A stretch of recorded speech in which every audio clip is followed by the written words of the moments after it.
Good morning. It is Monday morning. It is time for some Motivational Monday. My name is Christopher Donnell, pastor here at Urbana United Methodist Church, and so glad you're joining in with us. This is kind of the kickoff to the holiday week of Thanksgiving, which is happening this week, and all of our kids are off school, so I know they're all excited to spend time with family, and Thanksgiving is my favorite holiday, so I enjoy it greatly.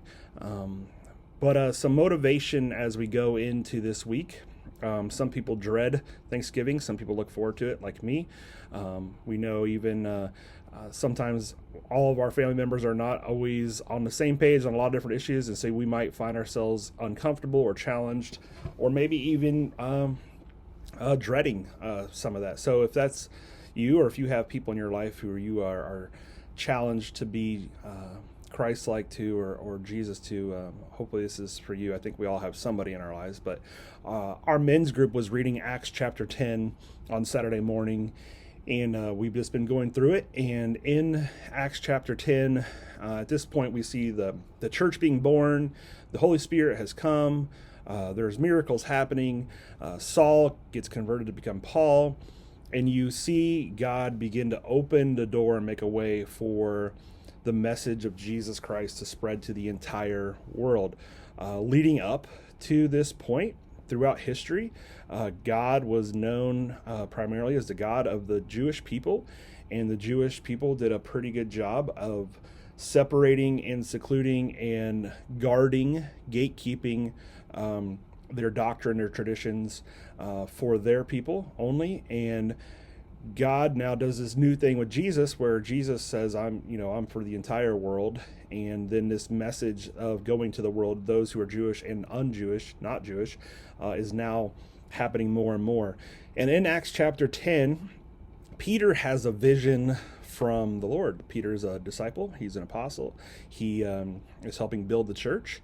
He was Jewish himself, and now God begins to speak to him, and he tells Peter to go up on a roof and pray. And in this prayer, he has a vision where this big sheet falls from heaven, and on the sheet were all these animals that the Jewish people were not supposed to eat or touch or associate with. And then God says to Peter in this vision, "Get up, Peter, kill and eat them." Peter says, "No, Lord, I have never eaten anything that our Jewish laws have declared impure and unclean." But the voice of God spoke again. "Do not call something unclean if God has made it clean." And this vision was, again, another stepping stone in God preparing the believers' hearts to bring the gospel, the good news, announcing that his kingdom has come to everyone, including Jewish people and Gentile. Gentile just basically means everybody who's not Jewish, which would be you and me.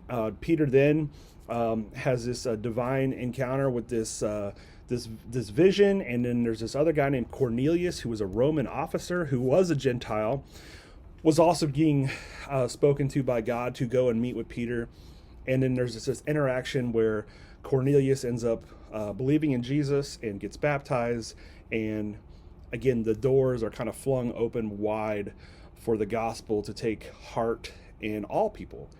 And so the challenge here, the motivation is, there are people in our life that we would have a hard time loving, a hard time being Jesus to, having difficulty sharing a meal with, serving them, and including them in our circle, and especially our circle of faith as believers. And so as Peter got this vision of all these things that were supposedly unclean, God said, "I've made them all clean."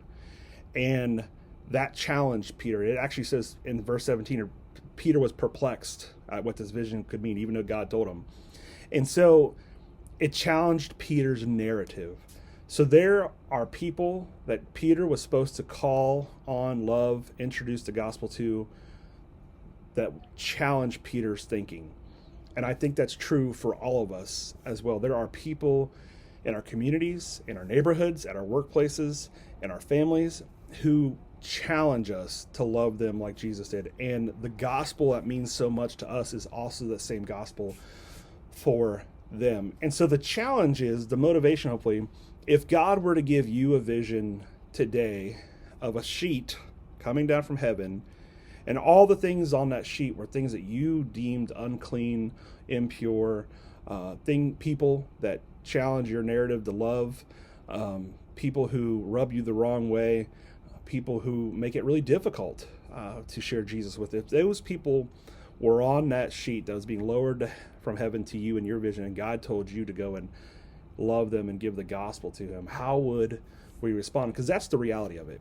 There is a gospel that's for everybody, and we don't get to gatekeep that anymore. It's Jesus's gospel. It's Jesus's table. This is Jesus's church. We are just part of it. And so the motivation to question is, how will we love those people that we deemed as not worthy of love, not worthy of our time, not clean or impure this week, especially as we find ourselves maybe in situations we don't normally find ourselves in on the regular, like Thanksgiving dinner.